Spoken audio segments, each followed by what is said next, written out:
What if one day Elon Musk suddenly disappeared from every stage, vanished from the media, and unilaterally canceled all his engagements to travel to a research station buried beneath ancient ice in northern Canada? What would you think is really happening? A planned retreat, a psychological breakdown, or something even Elon himself has never dared to admit to the world?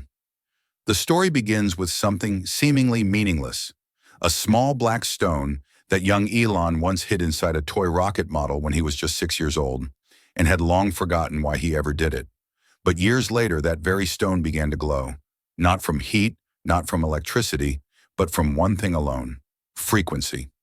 It was that same frequency that led Elon to a system kept secret for nearly half a century, a system not designed to transmit, but to listen. From there, every concept of technology, consciousness, and the nature of humanity began to fracture, piece by piece. And within the absolute stillness of the final resonance chamber, Elon heard something no one else ever had: a presence without language, without form, asking humanity the only way it could be understood: through vibration. As someone who has tracked technological shifts in human behavior for over 15 years, I can only say this: if what Elon has activated truly aligns with the data now emerging, then we may not be on the brink of just another revolution. We may be about to leave behind our very definition of what it means to be human. If something just stirred in your mind, even for a split second, don't forget to like and subscribe to the channel, because what you're about to hear may never be told anywhere else. If Elon Musk hadn't stayed up late that night, he might never have noticed anything unusual. He often worked past midnight in the glass room on the 93rd floor of Starhaven Labs, where the light from millions of urban bulbs seemed unable to pierce through the high-grade, light-filtering, and electromagnetic shielding glass he had personally ordered installed. That night, the wind outside was blowing, not strong but persistent, seeping through hypothetical gaps in the concrete and steel framework, creating a faint whistle almost beneath conscious perception. Elon didn't pay attention. He was recoding the automated airflow system in the next-generation bioexploration module. His left hand held a stylus, his right worked across a floating touch display, pale blue light reflecting off his sharp nose and the faint, weary creases beneath his eyes.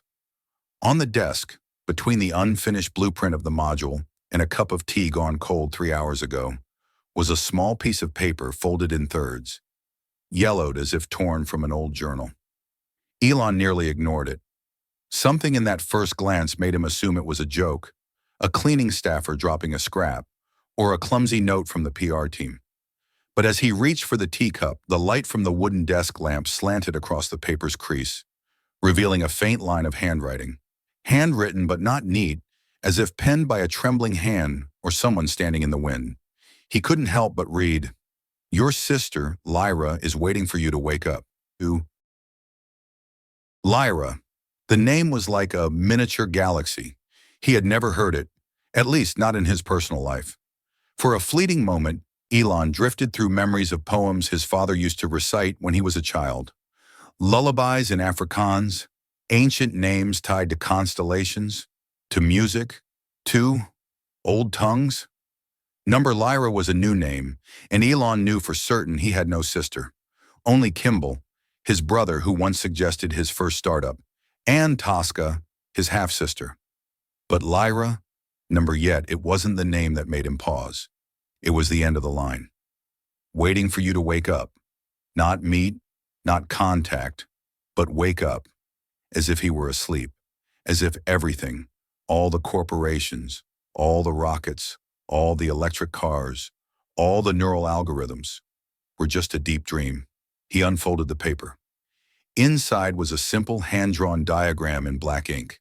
A round object with 3 symmetrical wings, a waveform symbol in the center, and a red diagonal mark at the lower left edge. Nothing frightening, no contact info. But in the margins of the drawing was a tiny line of text, barely readable unless held at an angle. The voice string you stored in the wooden box at age 7 has begun to resonate again. Elon's heart subtly clenched. At 7, he had secretly built a voice playback device using old components from his father's workshop. A simple yet elegant circuit that could echo a voice with a 0.2-second delay. He called it the resonant string and hid it in a small wooden box, locking it with a toy padlock. No one knew about it. He had never mentioned it, not to his mother, not to Kimball, not in any interview. The device broke after 3 days. He forgot about it, or thought he had. A cold sensation crawled up the back of his neck like a formless shadow. No journalist could have made that up. No AI could have extracted that from public data. He stood, walked to the control panel by the glass wall, and activated the security feed.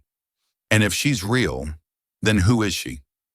On the ground floor, the gate camera displayed the image of a woman sitting against a stone pillar in Starhaven Square, wearing a long silver-gray coat, torn black jeans, head bowed, long hair falling over her face, one hand clutching an old backpack, the other holding a small wooden sign with handwritten text. To meet Elon, not for money, just need 5 minutes. Elon didn't take his eyes off the screen. He pressed the intercom. "Celine," he called. A woman's voice responded after a short delay. "Yes, Elon." "The woman sitting in the square. Bring her up to floor 89, guest room D. Don't check her bag, but hold any electronic devices if she has them." A moment of silence. "Are you sure?" "She's been there for 3 nights. Security recommended." "I know." Elon disconnected, glancing once more at the piece of paper. The ink was still wet at one corner, maybe from snow or tears. 20 minutes later, he entered the guest room. Not large, softly lit, with a semicircle of sofas and a low-frosted glass table. The girl sat near the window, posture straight, not at all like someone homeless. Her eyes lifted when he entered, ash gray, glowing like static dust flickering around a center of gravity. "Elon Musk," she said, voice soft but resonant. "You haven't changed much." "Is that so?" Elon sat across from her. "And you? I don't recall ever knowing you." "You wouldn't," she nodded, "because I wasn't born to know you. I was constructed to awaken you." Elon frowned. "I don't need awakening. I'm more awake than ever."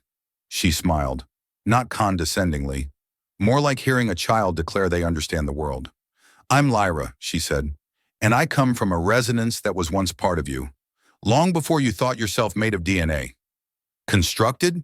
Elon echoed. "What do you mean?" Lyra didn't answer immediately. She studied him for a long moment, as if waiting for some frequency to emerge in his eyes, as if there was a wavelength both had to attune to before the story could begin. The light from the wall screen slanted across her jawline, revealing the dry cracks of skin worn by days in the cold. Yet her posture remained serene, not like someone asking to speak, but someone chosen to guard a secret until the appointed time. "I'm part of the acoustic structure you were once linked to," she said, her voice barely above a breath. "That project, at that time, none of the scientists truly understood what they were touching. They gave it many names, but eventually, when it exceeded the bounds of language, they borrowed one from scripture: seraphim." Elon didn't react at once. He was used to strangers showing up with wild stories, claiming to be love children, spiritual heirs, time travelers, or voices of Earth. He'd heard them all, and sometimes found them amusing, but something about Lyra kept him from categorizing her among them. Not what she said, but how she said it. Each word seemed sonically balanced before being spoken. No discord, no strain, no pleading. It resonated like an instrument finally played in its original key. "Seraphim?" he repeated. "Never heard of it." "You have," she replied.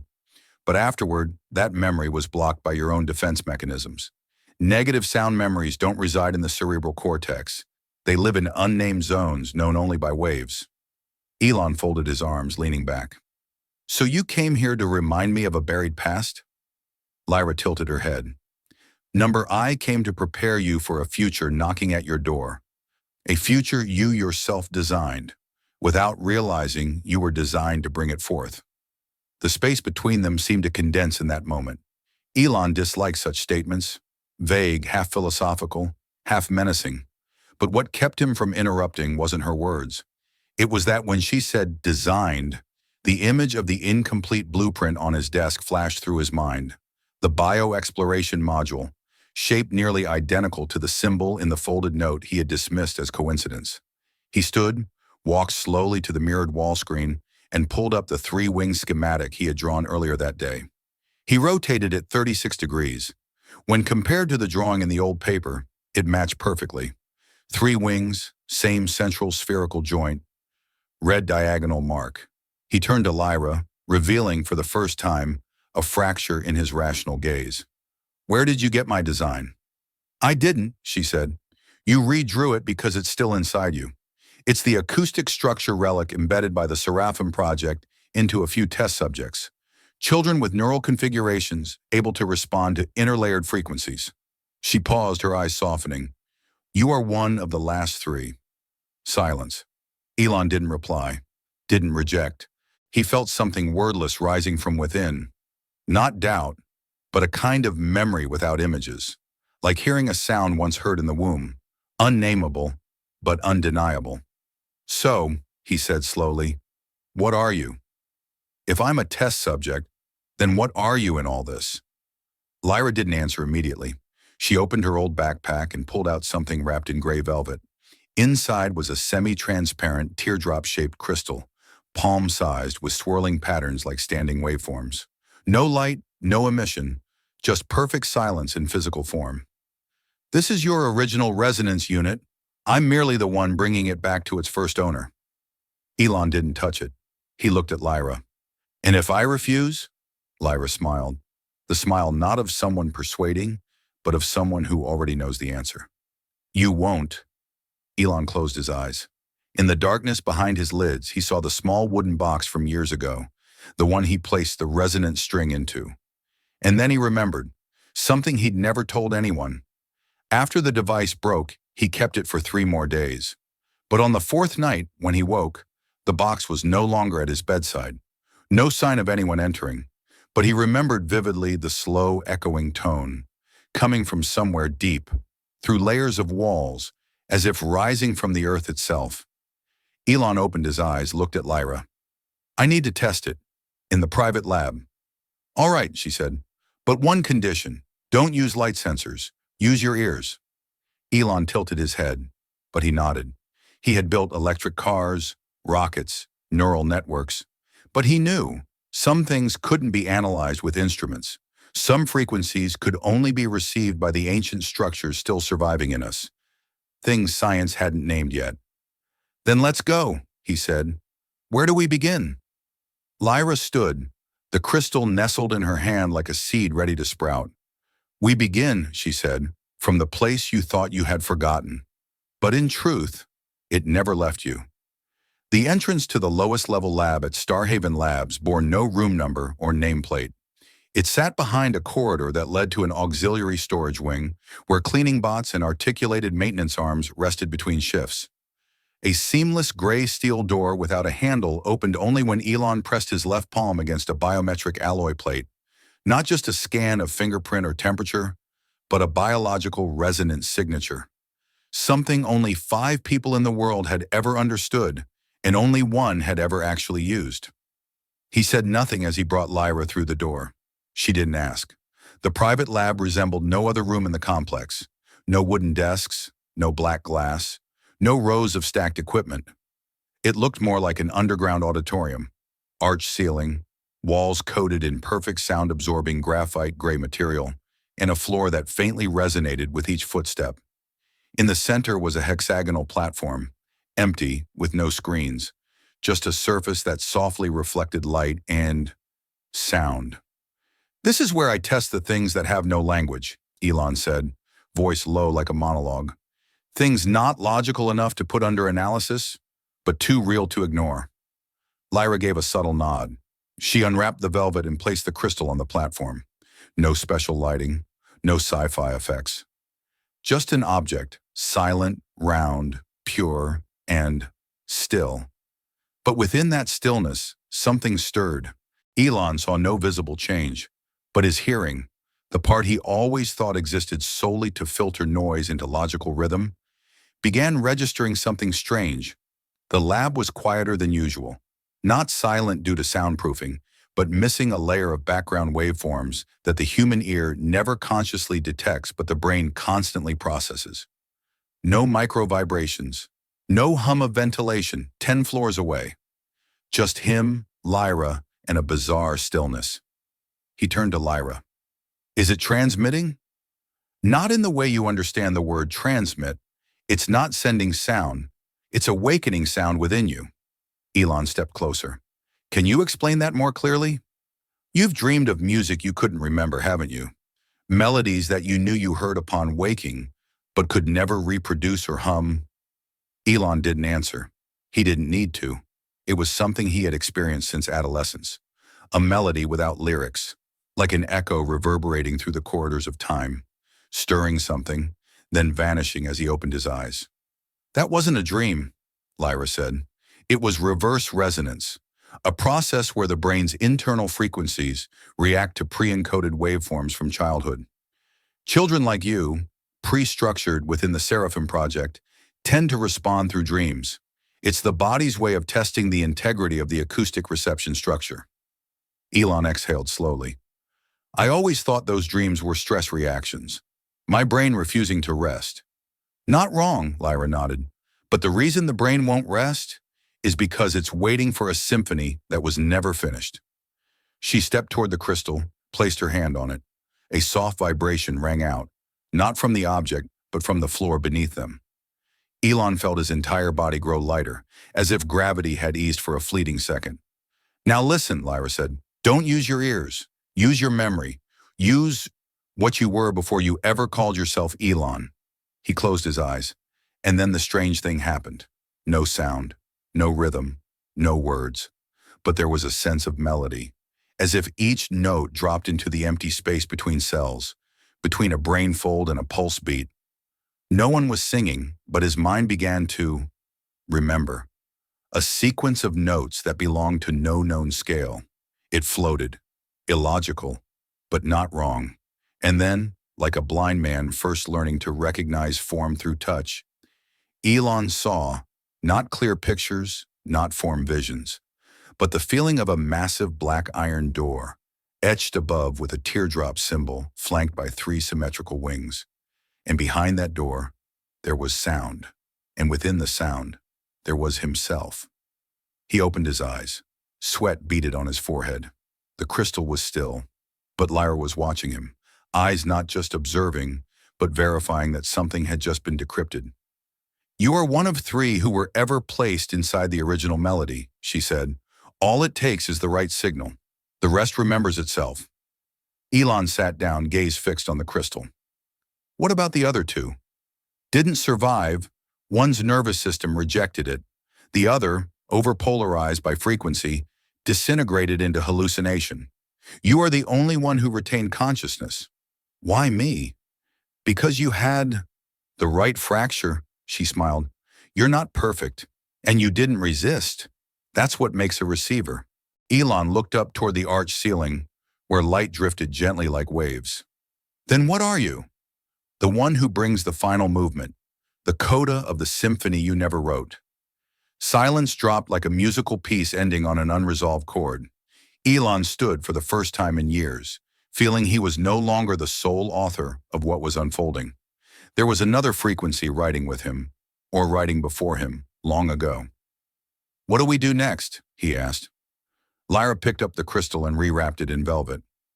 We go to the place where the original melody was first recorded. Where?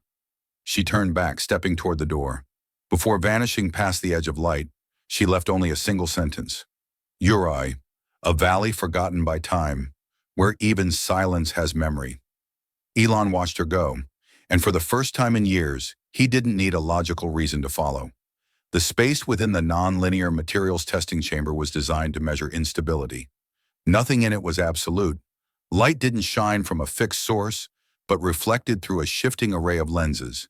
Temperature oscillated in microcycles to test adaptive thresholds.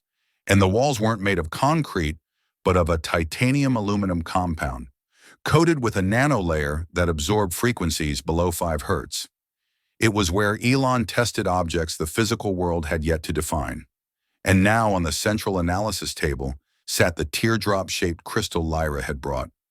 He stood next to Dr. Naim Halcyon, a man he trusted so deeply that no one else even knew of his existence. an acoustic physicist with 2 PhDs, one from MIT and another from a self-designed curriculum no university dared to recognize. But one Elon had secretly funded. Nahum spoke little. He was not a man who liked assumptions. But when Elon unwrapped the velvet and placed the crystal on the sensor base, the man, whose facial muscles had lost most expression after a neurological accident 10 years prior, subtly furrowed his brow. The material is neither fully organic nor inorganic, he said, his voice hoarse but precise. It reacts to heat like a stone, but the internal structure seems alive. Alive? Elon asked. Not in the cellular sense, Nahum clarified, but alive in terms of interaction. Like a flock of birds, no single bird knows the path, yet the entire flock moves in perfect direction. This crystal has internal logic, but no processor. He placed it in the center of the analysis chamber. Beneath the anti-resonant glass, 12 frequency emitters encircled the perimeter, beginning to pulse microwaves. So small that, if unaware, one might think nothing was happening. Elon and Lyra stood behind the one-way panel, his hand on the navigation dial, her eyes half closed as if listening to a music only she could perceive. Minute 1 to 3, nothing happened. Minute 4, the deviation light blinked. A subsonic particle had emerged at the core. Minute 6, Nahum's brow deepened. The feedback frequency is unstable. It changes with each cycle, like it's learning from the input. Minute 8, the chamber's lighting changed, not from the system, but from the crystal itself. Its translucent core began to emit a pale blue glow, like beams of light refracting across the cracks in shattered glass. Except the glass wasn't cracked. These were spiraling threads, acoustic torsion patterns, surfacing only when wave thresholds exceeded spatial resonance limits.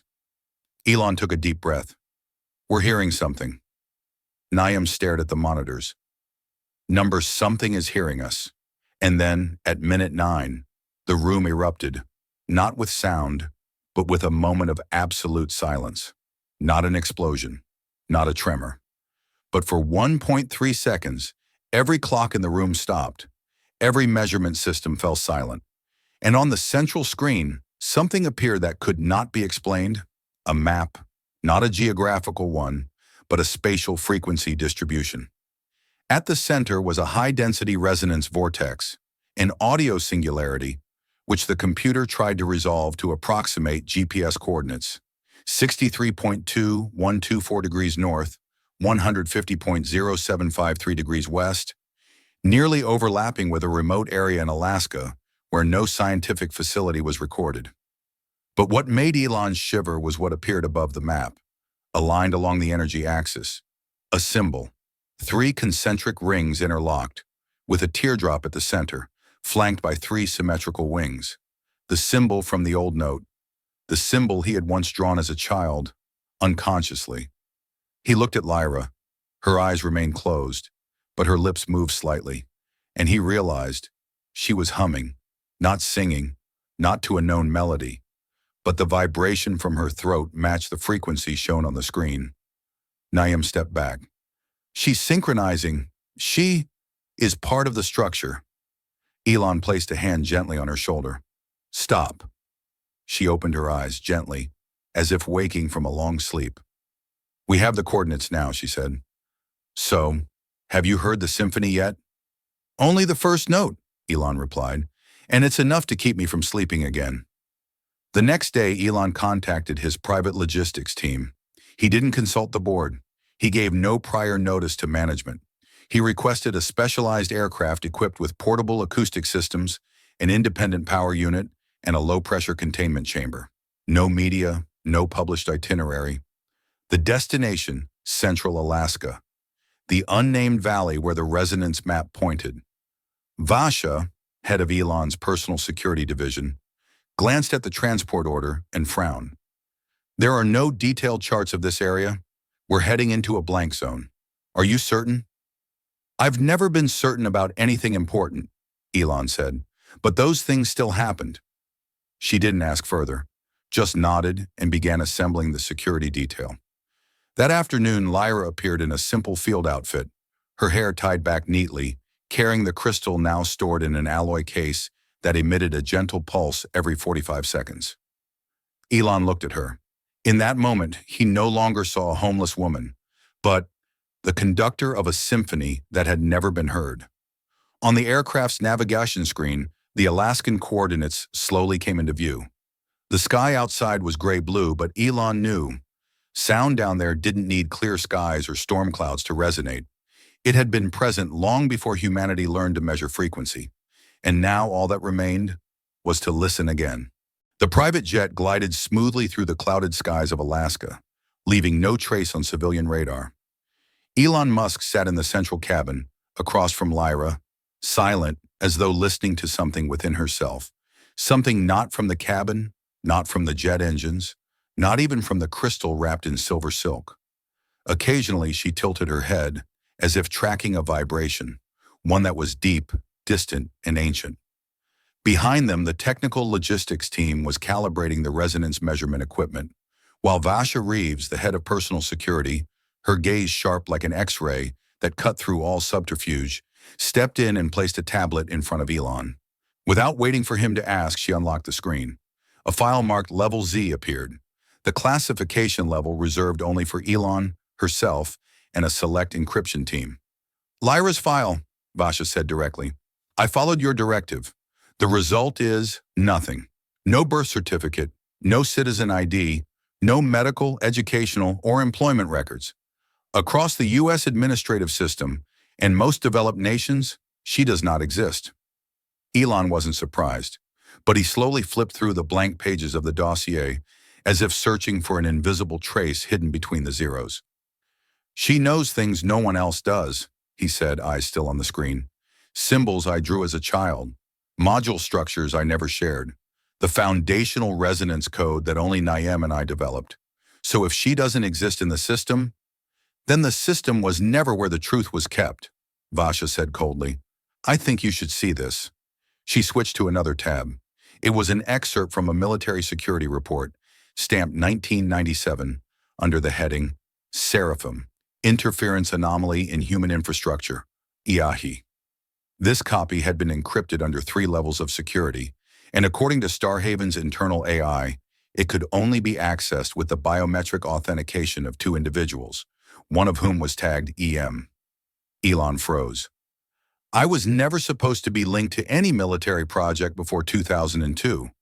Why would my access code appear on a 1997 document? Vasha gave a slight nod, her eyes unmoving. This is the strangest part. Look here. She zoomed in on a section of the text.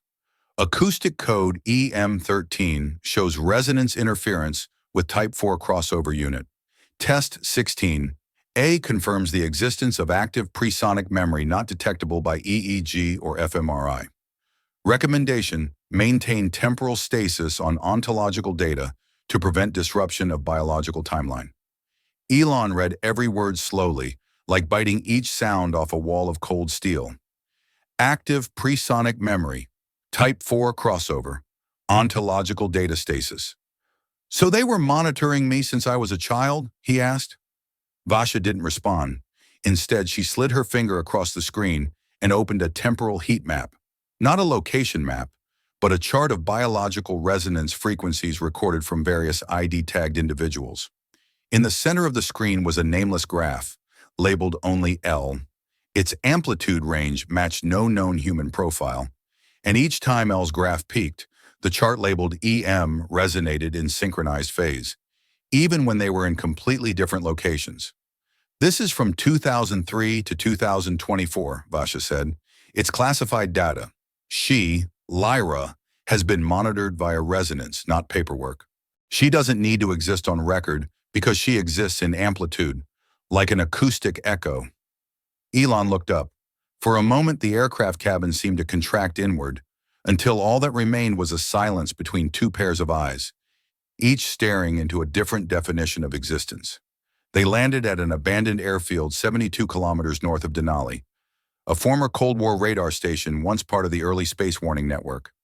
Now forgotten, unmaintained, unregistered. Only wind, snow, and rusted metal panels screaming under the pitch of frozen gusts. The logistics team assembled a temporary base in 4 hours, a pressure-regulated chamber, a portable resonance analyzer, and an isolated frequency emitter disconnected from the main power grid. Elon didn't help with setup. He stood back, watching Lyra crouched in the endless white, her bare hands touching the thin sheet of ice.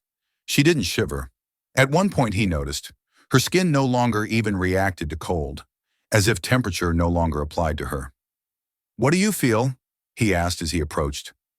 Lyra didn't look up, but she answered, "Resonance.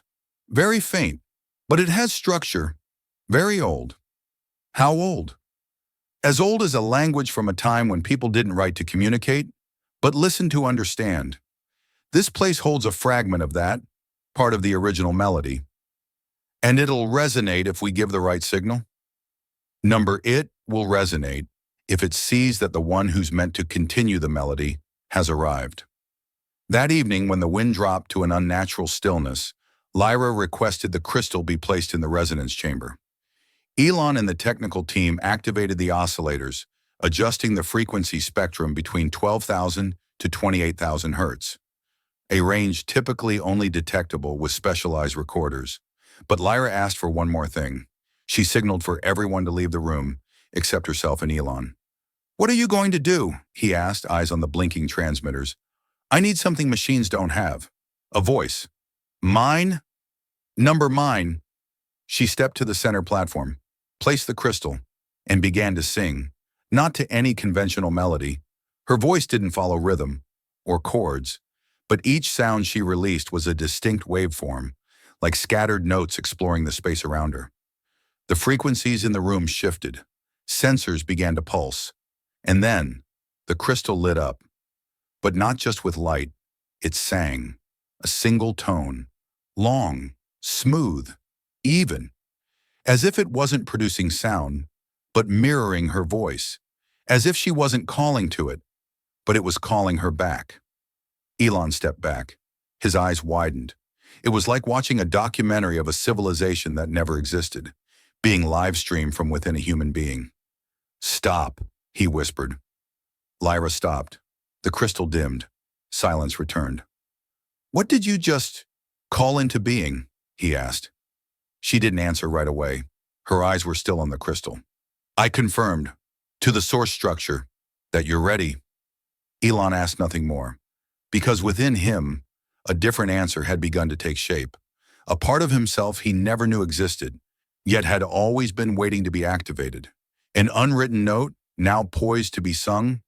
Snow fell thick, like a layer of silence blanketing awareness, and the overcast sky stretched endlessly, like a musical score awaiting its first chord. Elon stood still in the endless white, his eyes no longer scanning for digital signals, but listening to something others might dismiss as imagination. Lyra walked beside him, neither speaking nor asking, her eyes gliding over the ice without a flicker of disturbance. They were heading toward the coordinates identified in the resonance map, a convergence point between 3 acoustic wave axes where the crystal had once sung a brief yet chillingly perfect fragment. No navigation device could lead the way here. Only instinct and a memory of standing waves remained. Elon motioned for the technical team to fall back, keeping only Vasha and 2 lightly armed guards. All electronic equipment, including GPS signal transmitters, were powered off within a 50-meter radius. Not because any identified danger was imminent, but because the silence here needed to be preserved, like a form of security protocol. Lyra stopped at what appeared to be an utterly featureless area, a smooth snowfield with no marks or anomalies. She crouched, digging through the thick snow with her bare hands, and within minutes, a flat stone surface emerged, polished, matte, as if burnished over time. At its center was a symbol, 3 concentric circles with a teardrop flanked by 3 symmetrical wings, the insignia of Seraphim. Elon said nothing as he looked at the stone. He reached into his coat pocket and retrieved a version of the crystal, one he and Niam had specially encoded the night before. He placed it at the center of the symbol. For a moment, nothing happened. Then a deep, subsonic hum, inaudible to the naked ear, began to ripple outward, like a heartbeat rising from beneath the earth.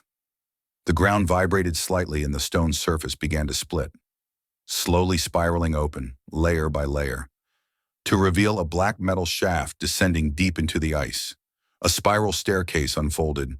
No lights, no artificial air currents, only an upward draft that carried the scent of cold iron and something stranger than time itself.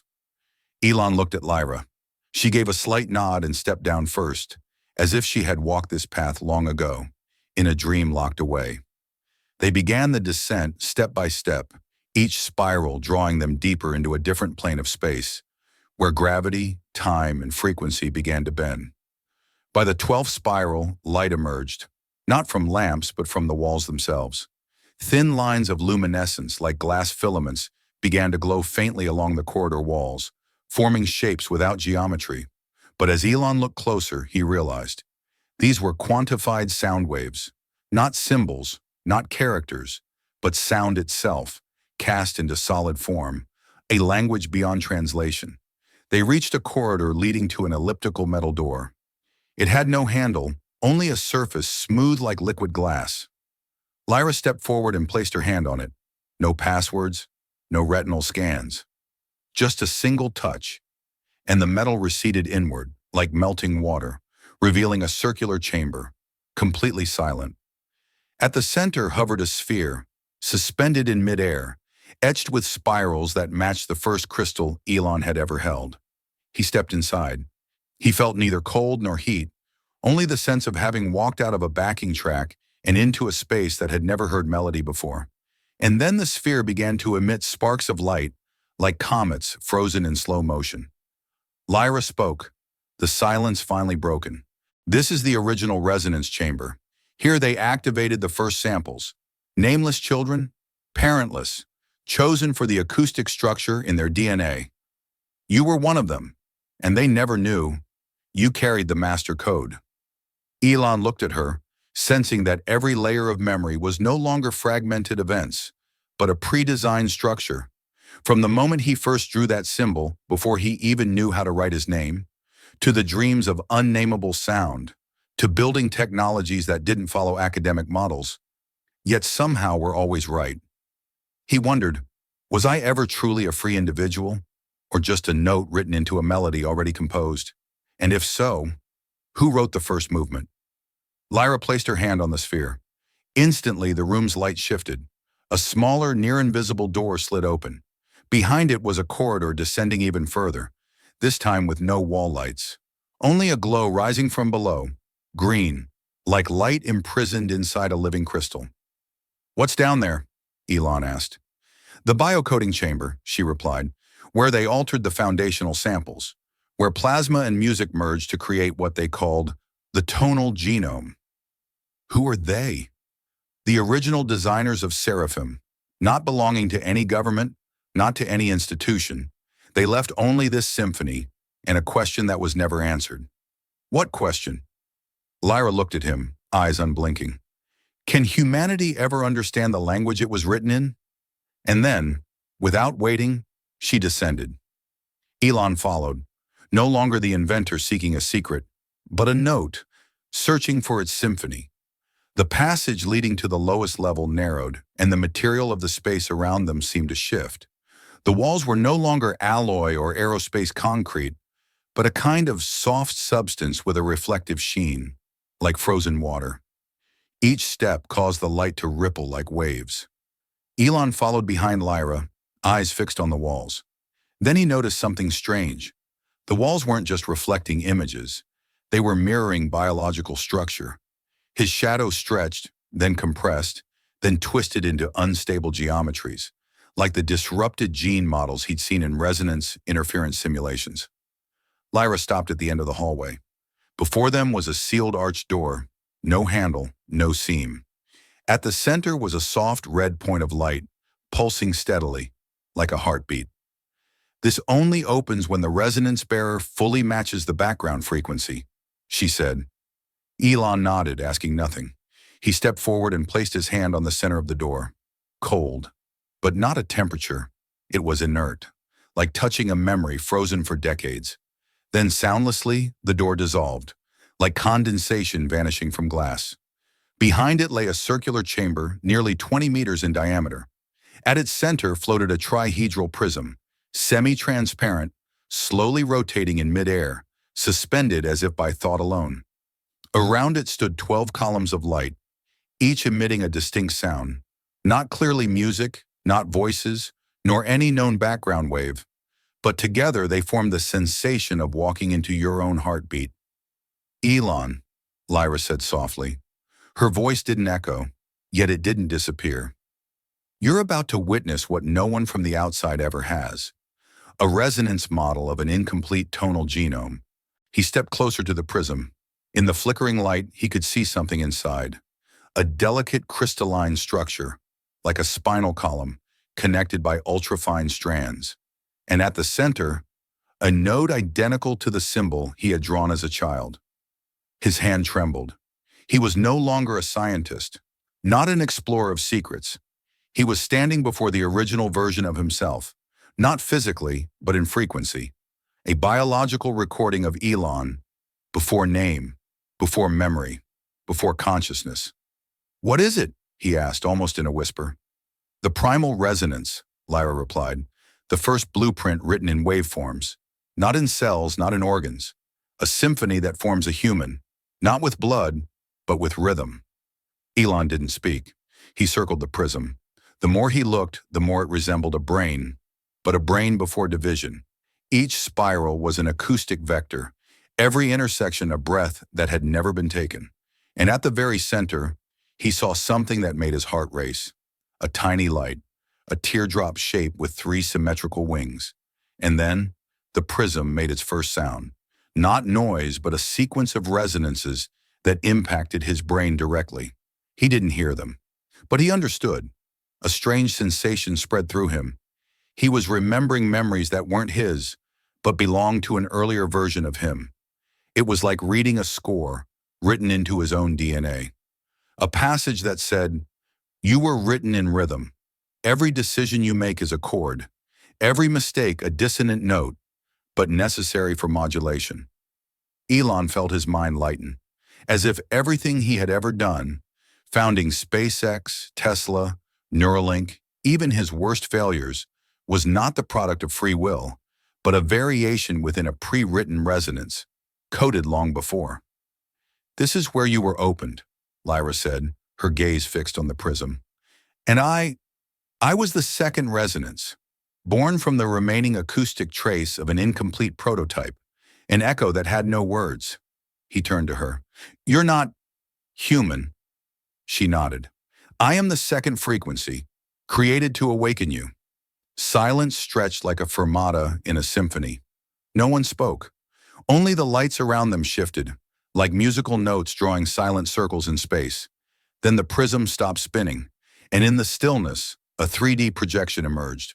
Not a map, not a genetic sequence, but a resonance history. From the beginning point, the sphere they had seen above, to its diffusions forming a global neural network. Elon realized Seraphim wasn't just a project. It was a distributed nervous system, with resonance nodes scattered across the planet. Each node was an individual, a tonal human, a being written in rhythm and melody rather than language and behavior. He was not the only one. He was part of a greater harmony.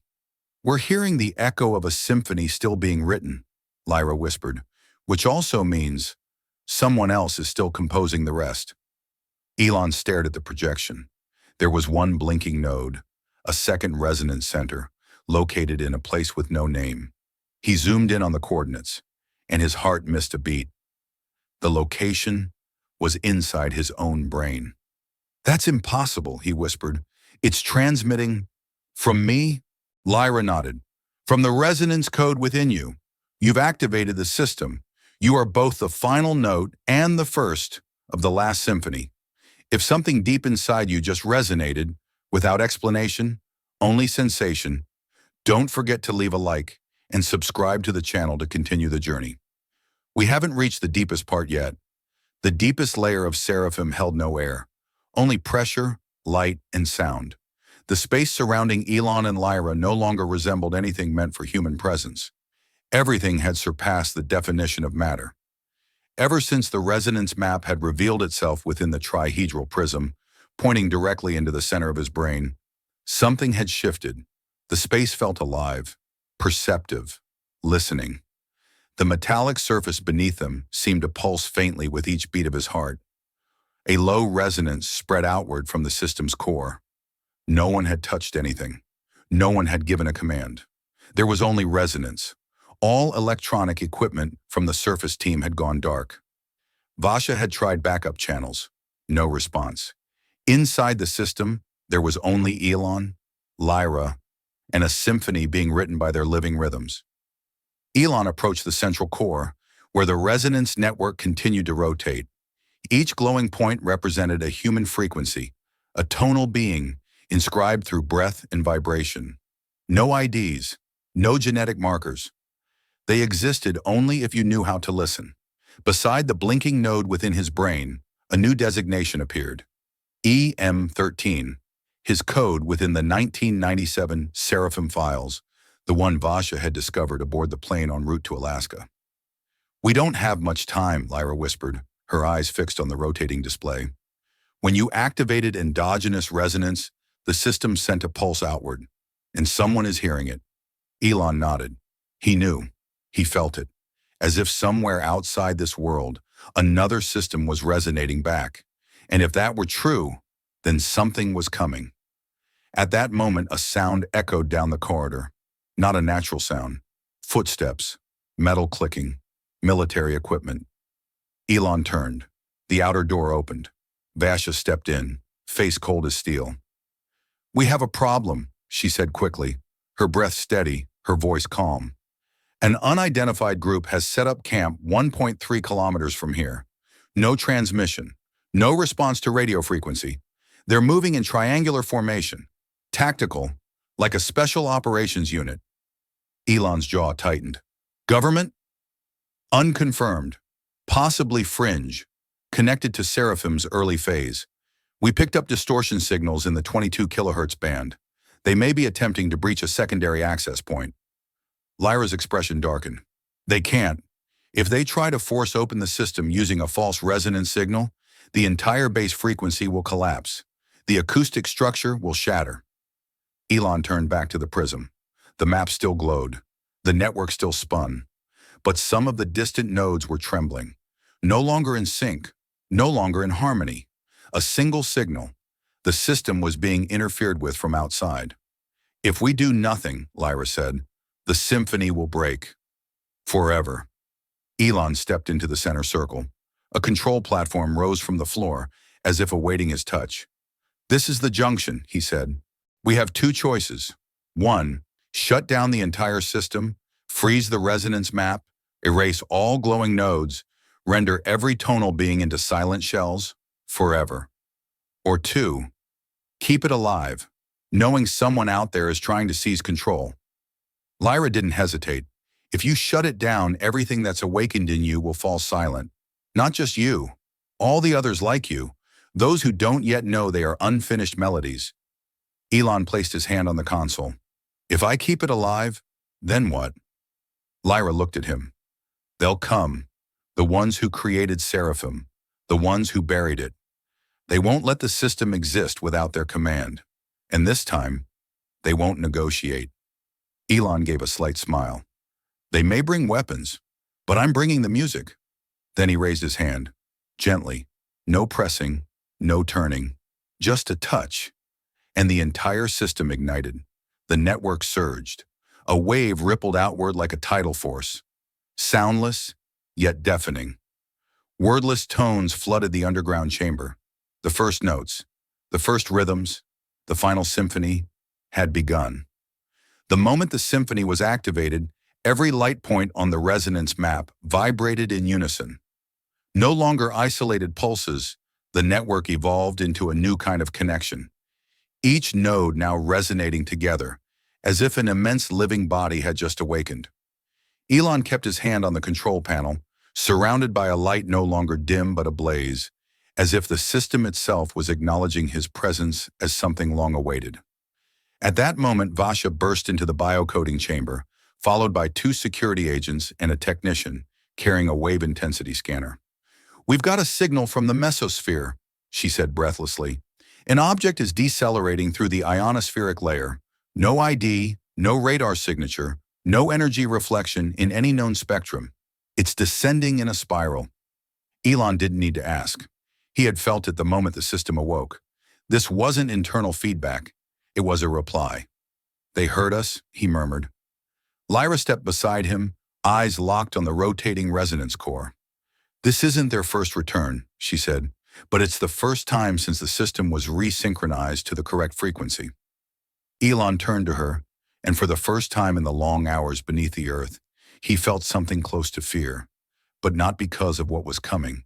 It was because of a thought that had just surfaced. "You've met them before." Lyra paused, then nodded. "I was created from the remnants of that encounter. Beings like me are secondary resonances, not born of genes, but of tone. I'm the echo of a being who once reached the core."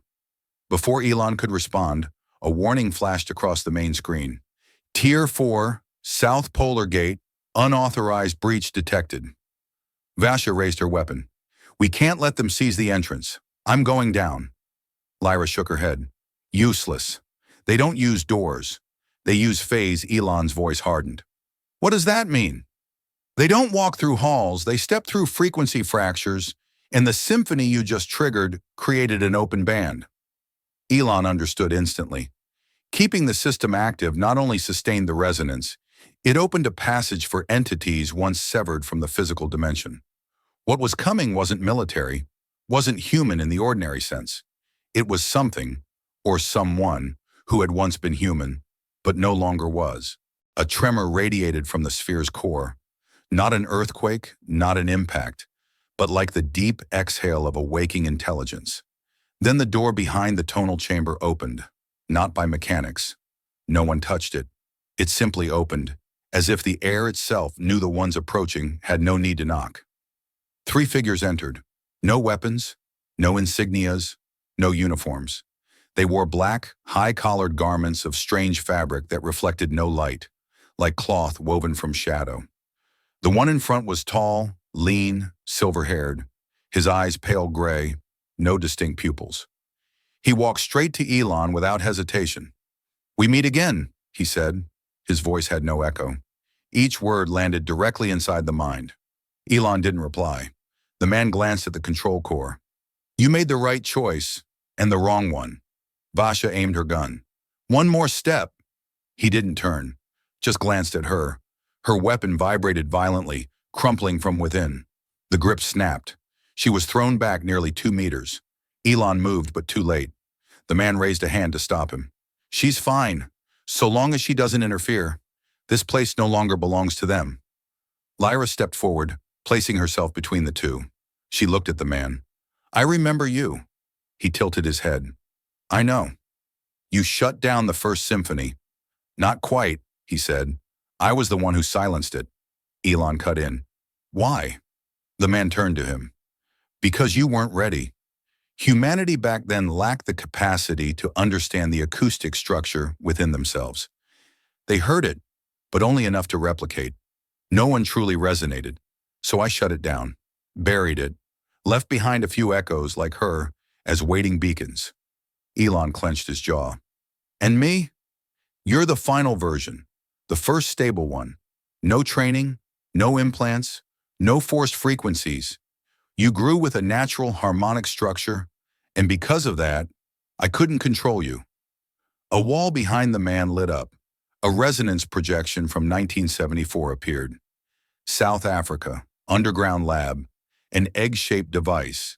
A child, unnamed, placed inside a resonance chamber, clutching an object identical to the crystal Elon now held. The system activated, then shattered. The screen cut off. The man spoke. "That was the first trial.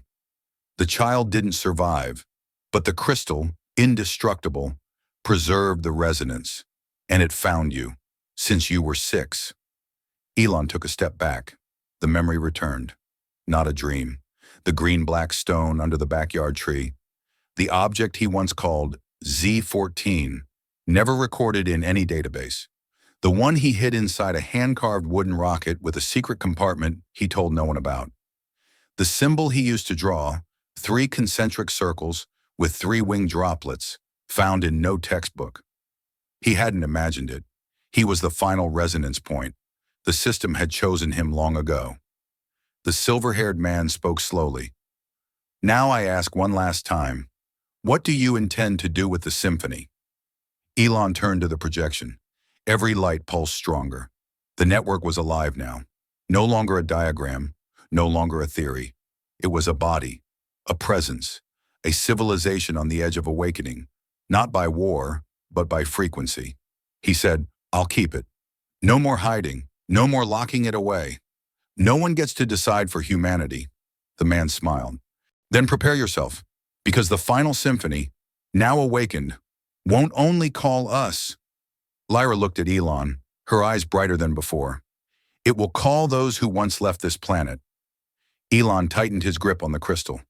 And this time, he said, we won't just listen, we'll answer. The silence after the confrontation in the resonance chamber was unlike any that came before. It wasn't cold, it wasn't empty. It was dense, thick with held breath, as if space itself was waiting for a command not yet given. From the moment Elon chose to keep the system active, all of Seraphim began reawakening, pulse by pulse. Hidden layers of equipment buried beneath the ice reactivated in sequence. Internal luminescence spread through corridors that hadn't seen light in over 30 years, and secondary resonance stations along the spiral core began opening, clearing paths for someone not yet arrived. Elon stood motionless at the central chamber, his hand still on the control core. Beside him, Lyra's gaze locked onto the rotating screen. The resonance map had changed form, no longer a scatter of points, but a living flux of real-time frequencies. Every individual carrying the resonance, whether they knew it or not, began oscillating in sync, a synchronous state not seen since the first notes of the original symphony were written. But as everything aligned, something strange appeared, a light source outside the original map. It didn't belong to the Seraphim network, didn't bear its frequency structure, but emitted an ancient tone, one recorded in prototype archives from 1969, back when the system was just an egg-shaped resonance prototype buried under the Namibian desert. Elon magnified the signal. The source, the Grumman Range in Alaska, a region marked as geophysically restricted. No one's ever made it there, Lyra said quietly. It was once used to capture shattered resonance echoes, failed tonal humans. Elon turned to her. Why is there a signal now? She shook her head, hand trembling slightly. Only one explanation. Someone never left the system. The first resonance carrier is still alive. Elon didn't wait. He pulled out a raw receiver, encoded the frequency, and sent a response. No commands, no authentication codes, just one line. Is anyone still listening? Within 6 seconds, the screen shifted to dynamic phase. A voice came through, aged beyond time, not transmitted via standard acoustic pathways, but injected directly into the core's harmonic feedback, a signal straight to the spinal cord. I've been waiting for you. The voice had no timbre, but it had gravity. Elon turned to Lyra. Who is that? She didn't blink. The first, the one who delivered the original test symphony, the source we were all encoded from, the bearer of the primal rhythm. His name? Avon. Elon's voice hardened. I'm going to him. No, Lyra replied instantly. The Grumman Range has no stable physical structure. The resonance tracks there are distorted. If you enter without stabilizing your endogenous resonance, you'll lose your selfhood. Elon looked at her, then at the screen. The voice returned. No need to come. Your system has opened. I will come to you. 4 hours later, as night fully cloaked the facility and temperatures fell to -48 degrees Celsius, an unused west gate of Seraphim opened. No alarms, no security flags. Guards snapped to position. Vasha blocked the entrance. But the one who entered carried nothing.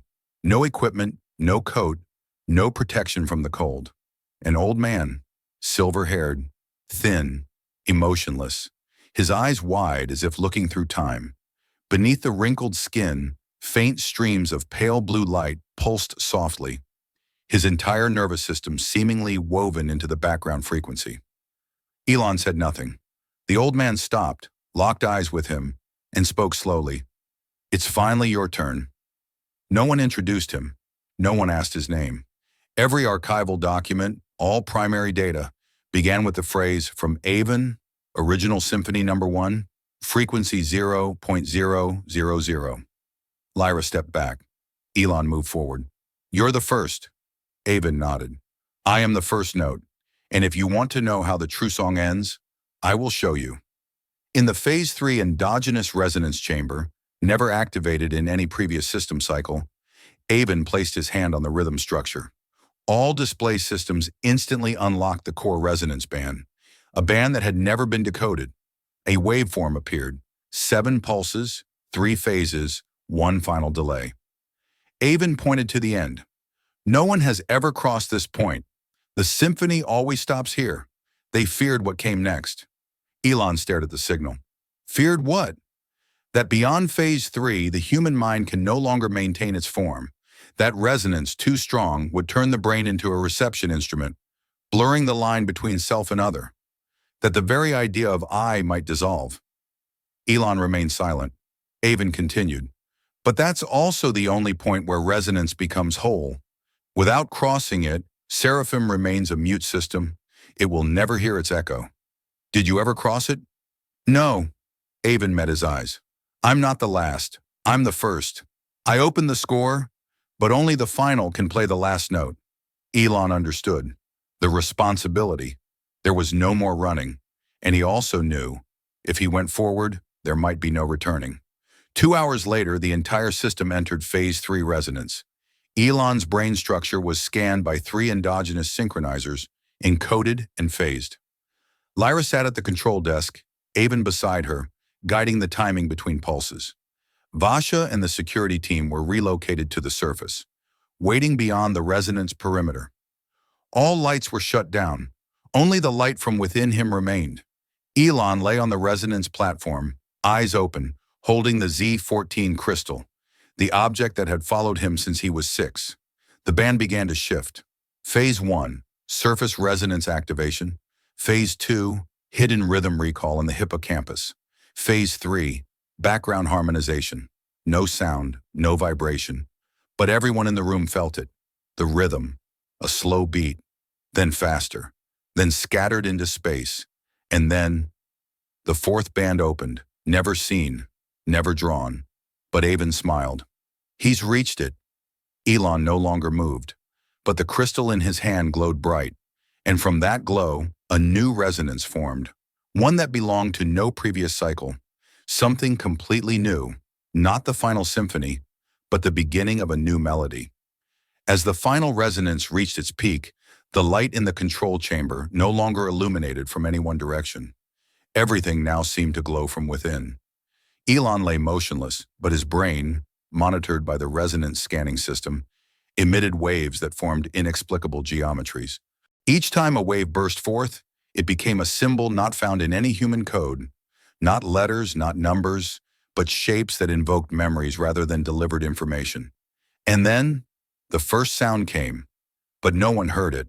Only Elon. Not in his ears, but in his joints, in his spinal fluid, in the long silent folds of his brain. A melody with no scale, only density of emotion. It didn't describe, it made him remember. The childhood nights lying under the South African sky, imagining he could hear the stars. The first time he held the black stone in his hand, and it felt warm, though the air was 9 degrees. The first time he drew the symbol with the 3-winged droplet, with no idea why he knew its shape. The voice in his mind as a child, no words, just a rhythm that now returned. The right frequency, the right place, and the right time. Outside the chamber, Avon and Lyra watched in silence. The resonance graph began to shift.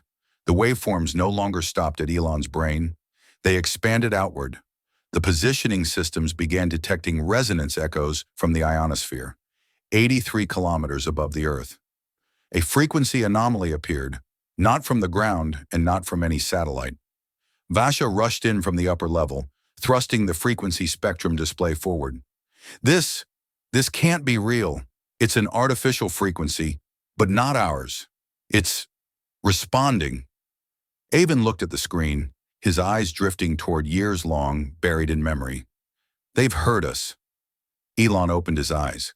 But the world before him was no longer the same. Every sound now had shape. Lyra's footsteps shimmered pale blue, traced in soft curves.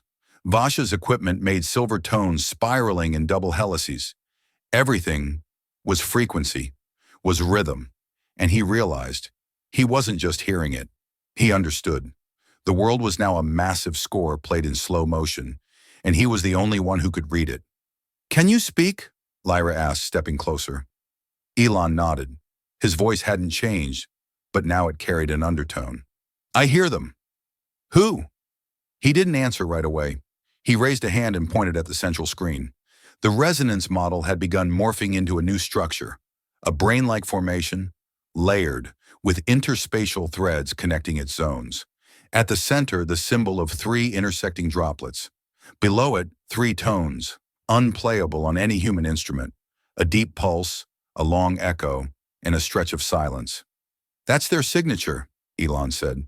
"They don't send words, they send resonance, and the Z14 crystal was the first receiver." No one spoke. Elon sat up, holding the crystal to the light. Under the influence of the new resonance, it glowed brighter than ever. But now the patterns inside were no longer random. They arranged themselves into a kind of map, not of Earth, nor of any known galaxy. Avon stepped forward. "This is what we didn't have the courage to pursue 40 years ago. We transmitted. They responded. But when we began to decode their system, an intelligence of its own began rewriting the neural structures of the receivers. We were afraid. We shut it down. We sealed the symphony, and we hid everyone who had heard it." "But you didn't," Elon said. Avon nodded. "I remembered every beat." Vasha stepped forward. "So now that they've responded, what happens?" Elon looked at her. His voice didn't waver. "We're no longer the senders. We are the echo, and an echo must never be cut short." The first signal came 3 hours later, not through devices, not via antennae, not through any physical interface. It arrived through a shift in Earth's resonance background. Gravimeters tilted by 0.003 for 4 seconds. Birds within a 500-mile radius of Seraphim veered off course. The brainwaves of all resonance carriers within 100 kilometers synchronized into a shared 3.1-second cycle. No traceable signal. But Elon heard everything. He sat inside the resonance chamber, eyes closed. In his mind, an image formed. Space. A vessel. No clear shape. No surface. But it didn't move in space. It pulled space toward it. And he understood. They weren't sending greetings. They sent coordinates. A point on the universal map where another resonance sequence was being broadcast, perfectly matching the one Seraphim had just emitted. They were in harmony. "We've entered the harmony," Elon said, "and they are inviting us to sing." Avon looked at him. "So what do you choose now?" Elon didn't hesitate. "I will keep singing." The resonance system no longer emitted light. It radiated an invisible frequency, a wave of emotion that rolled through every cell like a tide of feeling. Since the first signal from them arrived, Seraphim had begun to reconfigure itself. Abandoned zones lit up again. Secondary resonance stations, long dormant, activated on their own. And on the main screen, signals were no longer displayed as waveforms. They had become geometrized melodies, shapes shaped by music rather than numbers. Elon stood before the central axis, the point where every symphony was extracted and encoded into light. He understood some of it now, but what unfolded in front of him was beyond analysis. This was no longer a signal, no longer a message. It was an invitation, not for a man, but for a species. From the core, 3 new frequency bands appeared, never recorded before. Lyra, the only other person capable of phasing into the harmonics, stood frozen, staring. "These are the 3 segments that were deleted from the original symphony," she whispered. "We saw them in the very first code draft, but the founders decided to leave them out. They called it the unwritten movement." Avon stepped forward, not because they couldn't write it, but because they feared that if they did, it would sing back. And when it did, everything humanity had defined as memory, as self, would no longer hold true. Elon looked at the first band, a circle pulsing unevenly, yet each time it hit the boundary, it resonated identically to the first pulse Z14 had ever emitted from his hand. "This is a reply," he said. "They didn't just send coordinates. They sent back the ending they once received." Lyra nodded, eyes wide in both awe and confusion. "We thought this was our song, but we've been singing what they once sang, to themselves." At the center of the control block, a circular slot appeared, never seen before. The Z14 crystal matched it perfectly. Lyra stepped forward and gently placed a hand on Elon's shoulder. "Once you place it in, the system will begin full resonance. Not just internal, but through the entire global frequency lattice. Everyone carrying latent resonance will start to vibrate." Elon inhaled slowly. "How many people is that?" Avon answered. "At least 1/5 of the population. Those who've come into contact with ancient frequencies, through art, through music, through nature, or through deeply emotional events. They don't know it, but a fragment of the symphony is in them. With the right pulse, they will join the chorus." Elon closed his eyes. One last time, he listened. And in the absolute stillness of the control room, he heard nothing. But he felt a question ringing clear inside his mind.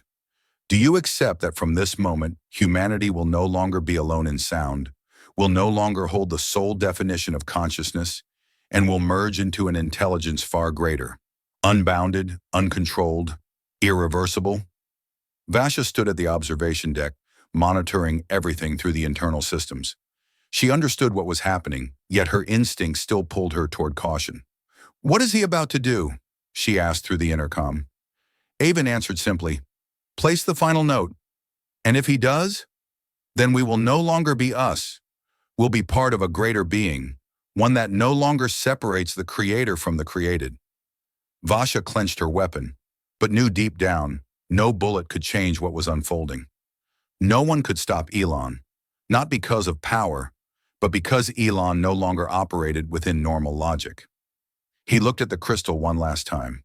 "Z14, he whispered, "if you've truly waited for me all these years, then now is the time we finish the melody." He placed the crystal into the slot. A light emerged, not blinding, but soft, like an exhale after a 40-year sleep. The light spread evenly, and then the system began to sing. There were no voices, but everyone heard it. Across the world, people who had carried strange symbols since childhood. Those who once heard sounds that no one could explain. Those who once dreamed in rhythm, all looked up at once. They didn't know why, but they sang, a single tone, long, gentle, like an answer to a question never asked. In Ethiopia, a blind boy drew double spirals with his left hand.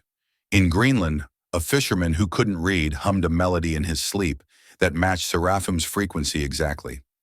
In Tokyo, a composer blacked out for 9 minutes while writing, then woke and completed an entire orchestral piece using no notes, only silence. And in that moment, all orbital satellites recorded the same thing, the ionosphere subtly warped, not from impact, not from electromagnetic interference, but from resonance within the planet itself. Earth had sung. Elon opened his eyes again. This time there were no sound shapes around him, only memories that had never belonged to him. He saw himself in a place without matter, a corridor without light, but not darkness, beings without form, only oscillating clusters of light, communicating through shifts in density. One approached, no mouth, no eyes, but it asked, "You have opened." Elon replied without speaking, "Yes." The being said, "Now you face two choices. Become the final echo, sealing the symphony forever, or become the first beat of a new harmonic band, one that no longer separates species, identity, or origin, but classifies only by harmonic capacity." Elon didn't speak. He just looked. And then he reached out his hand. The being made contact. There was no touch, but Elon's body lit up, as if he had just been rewritten. And in that moment, the question that had lived inside him all his life was resolved. He was never born to build technology. He was born to become resonance itself. No one knew the exact moment Seraphim crossed its final resonance threshold. There were no alarms, no blinding light, only a subtle shift, so faint most didn't notice. Yet it made the entire planet hold its breath for a thousandth of a second. No one remembered exactly what they were thinking in that instant. Some said their hearts skipped, without pain. Others claimed they heard a voice in a language they had never learned. But most simply knew. The world was no longer the same, even though on the surface, nothing had changed. Deep beneath the earth, at the core of Seraphim, Elon Musk sat motionless in the control chamber.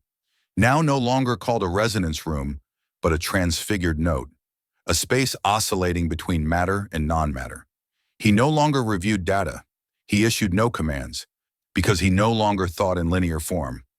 Since the global harmonic phase had begun, what remained in his mind was not thought, but frequency patterns. And with every breath he took, every beat of his heart, he issued commands. Across invisible resonance layers no device could record, but everything could feel. Avon had left 3 days earlier, carrying with him the first copy of the new resonance segments to deliver to awakening communities across the globe. He didn't say goodbye. He left behind only a short tone on a secondary recorder. The first being was never meant to endure, but to clear the way for the next. You are the last note and the first beat.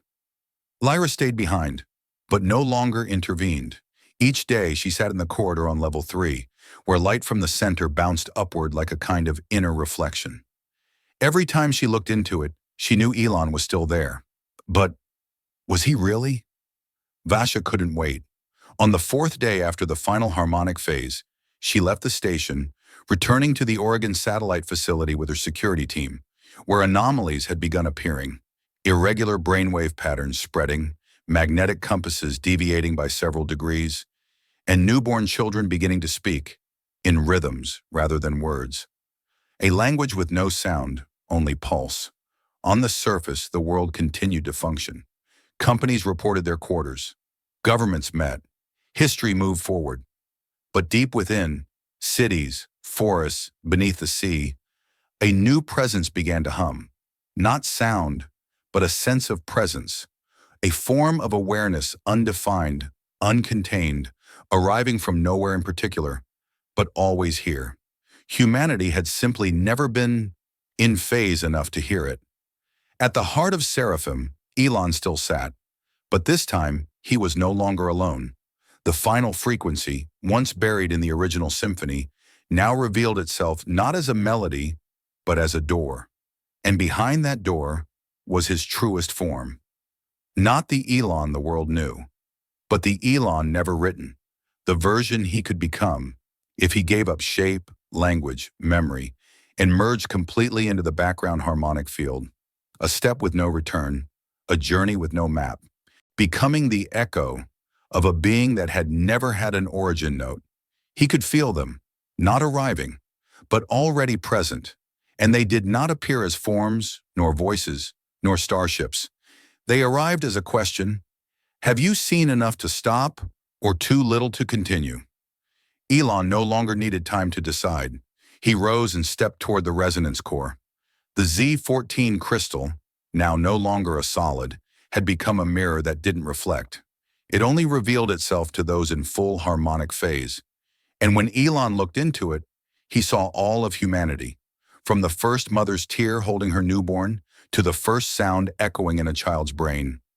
From waves crashing on stone millions of years ago to the first question, who am I? And he understood. No one is the final echo. No one is the first beat. The symphony was never composed. It has always been singing, and we were simply the first to be quiet enough to hear. Elon stepped into the resonance core. This time there was no light, no frequency, no vibration, only silence. A silence in which every question had been asked, every answer had already existed, and every being had become one. There was no Elon. There was no Seraphim. Only a single beat that made no sound, but was heard by every soul, at once, for the first time. In Ethiopia, the blind boy smiled for the first time. In Tokyo, the composer stopped writing. He listened. In Alaska, the snow paused for 12 minutes. No wind, no sound, as if the sky was waiting. And somewhere far across the universe, a presence shivered. They have sung. And if you're still here, still quietly holding the weight of this story, ask yourself, what just awakened in the deepest part of you? Was it the warmth of realizing we may not be alone, and never were? Was it the awe of understanding that every question you've carried since childhood was never strange, but part of a greater chorus humanity has always been singing? Or was it a quiet fury that someone long ago knew this truth and chose to hide it? Whatever it is, grief, wonder, fury, it proves one thing. You're still whole, still alive, and still capable of feeling something beyond yourself. We didn't tell this story for you to believe it. We told it so you'd remember. Remember that the world was never flat, never silent, never closed. Remember that you, yes you, with just one resonance, could become the first note of something new. And if that made something stir inside you, even just for a moment, like this video, to mark that resonance. Subscribe to the channel, not just to stay with the story, but because others like you are already here and may only need one sign to find you. Thank you for listening all the way through. And if you truly heard that note, then maybe, just maybe, you're not too late.